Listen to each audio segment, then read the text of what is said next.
તો સુરતની લાજપોર જેલમાં કાયદો વ્યવસ્થા જાળવવા માટે જેલ પ્રશાસનનો મોટો નિર્ણય। લાજપોર જેલના 10 માથાભારે કેદીઓને અન્ય જેલમાં ખસેડવાની કવાયત શરૂ કરાઈ। સ્થાનિક સંપર્કોનો લાભ લઈને ગુનાહિત પ્રવૃત્તિ ચલાવતા કેદીઓ સામે કાર્યવાહી થઈ છે। જેલમાંથી જ ગુનાહિત નેટવર્ક ચલાવવાના આરોપીઓ સામે કડક પગલું ભરવામાં આવ્યું છે।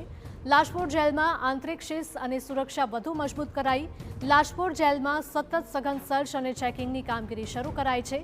10 કેદી બાદ વધુ 20થી વધારે ગંભીર ગુનેગારોની જેલ બદલીની તૈયારી કરવામાં આવશે। ગંભીર ગુનેગારોને અન્ય જેલમાં ખસેડવા કોર્ટની મંજૂરીની પ્રક્રિયા શરૂ કરાઈ। સુરતના સતીશ મરાઠા હત્યાકાંડના આરોપીઓનો પણ આ યાદીમાં સમાવેશ છે। જેલ બદલી માટે સંબંધિત અદાલતમાંથી કાયદેસર મંજૂરી મેળવવાની પ્રક્રિયા શરૂ કરવામાં આવી છે। મંજૂરી મળ્યા બાદ તમામ કેદીઓને અન્ય જેલમાં ખસેડવામાં આવશે।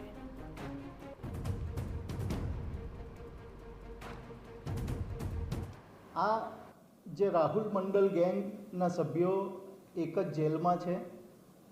વારે ઘડીએ એના સગાવાલા મળવા આવે છે અને ફર્ધર કોઈ જેલમાં બેસીને કોઈ મોટું કાવતરું ના કરે અને કોઈ મોટા ગુનાને અંજામ ના આપે। તે ઉપરાંત જેલનું ડિસિપ્લિન પણ મેન્ટેન રહે, બીજા કેદીઓની પણ સેફટી રહે।